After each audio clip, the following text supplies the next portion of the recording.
Alright, so here I am again, talking about the near-death experience.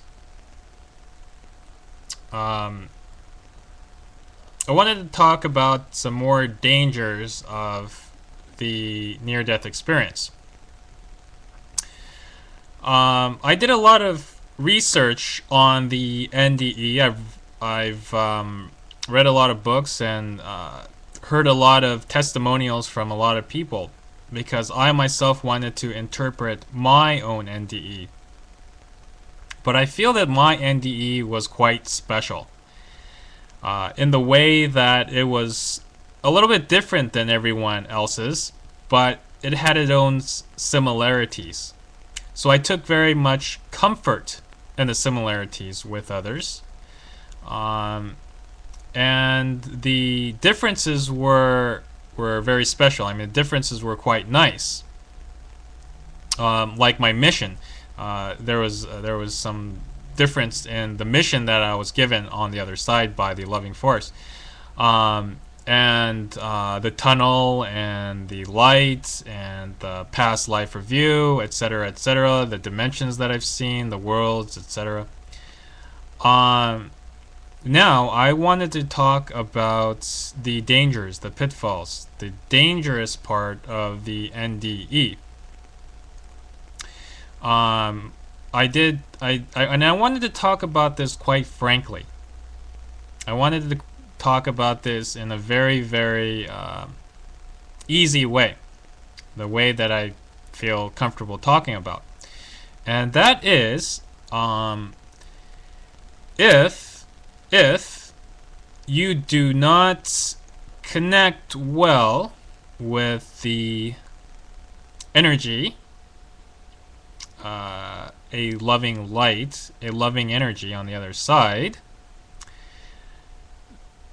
and that would some of the problems with connecting or accepting this loving energy would be when you go through the life review and you judge yourself too harshly. You don't forgive yourself for any particular action, etc., etc. Or it can be just pure fear. If there's too much fear, or if there's too much ego, or if there's too much identity being held on. Now, when you cross over, you lose your identity, you lose your ego, and you lose all fear. But anyways, I wanted to talk about the pitfalls.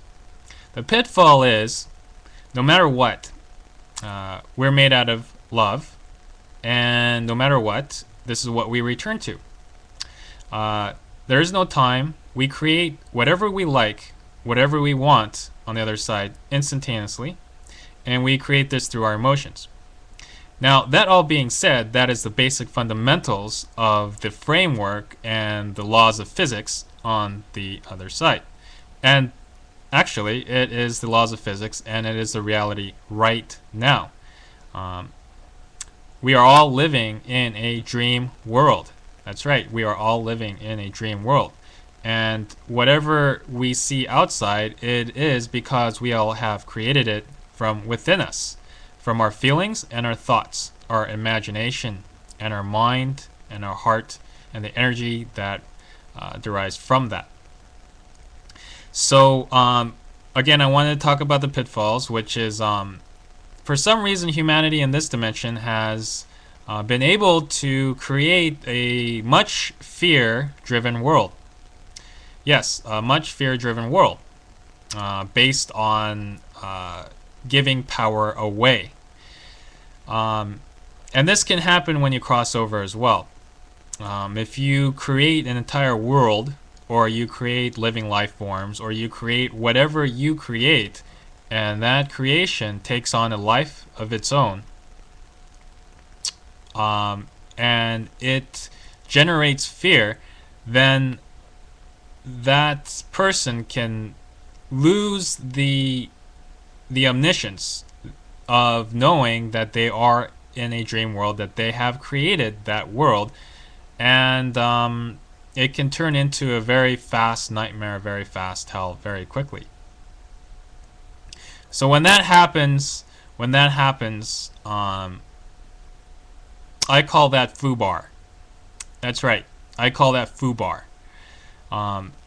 Everything happens for a reason. So nothing is coincidence. It all happens for a reason. So if, per se, a human being creates a nightmare world, or an entire civilization creates a nightmare world for itself, and say many or all of them sooner or later ends up crossing over, they may recreate that world on the other side. They may recreate entire cities and civilizations. They may recreate that all over into the imagination, into their world. And if they don't know that they have created it, and it creates massive, massive fear, and they are stuck in there, and they forget, or they do not know that they have crossed over and that they are dead, then I call that foobar. That's right, foobar. I wanted to just say that very, very poignantly, foobar, because that is kind of like the end state of someone who has crossed over, forgotten or do not know that they are dead or a living energy life form. They have created a world that causes fear, and it regenerates and recirculates over and over and over again for an entire eternity or infinity, until they realize that unconditional love and this loving force, this loving light, is who they truly, truly are, and that they can get out of it just by reconnecting. But they have to forgive themselves, and they have to regenerate this love and realize that they are the ones that are creating their reality. So yes, there is foobar on the other side. There can be foobar on the other side, but I think it happens to a few people, and I think it's happening in this world and in this dimension, because for some reason the humanity in this world has created somewhat of a foobar for themselves, and they do not know how to get out of it. But it's very simple. Everyone has to forgive themselves, first of all, and they have to take action, and they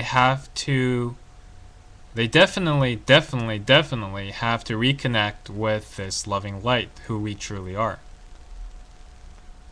So anyways, I wanted to talk about the pitfalls of the other side. I wanted to talk about the ability to create whatever you want, the ability to create entire worlds, entire dimensions of your own making, out of your own imagination, and instead of controlling it controlling you.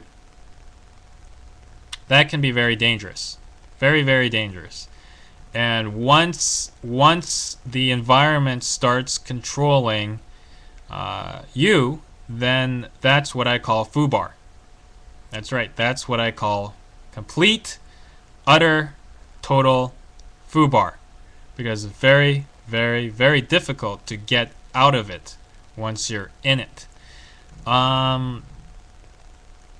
That's why I really, really stress love. That's why I really, really stress love. Because it is far, far more powerful than most people have really imagined. And it is important in a way that is different than what most people think. Because every time I talk about love, they automatically think about sex or some sort of sexual nature, or whatever they saw on television or music videos or whatever. But I think what I'm trying to say is a love for ourselves, a love that resides within our hearts, a love that is within us, that can free us from a very much nightmare.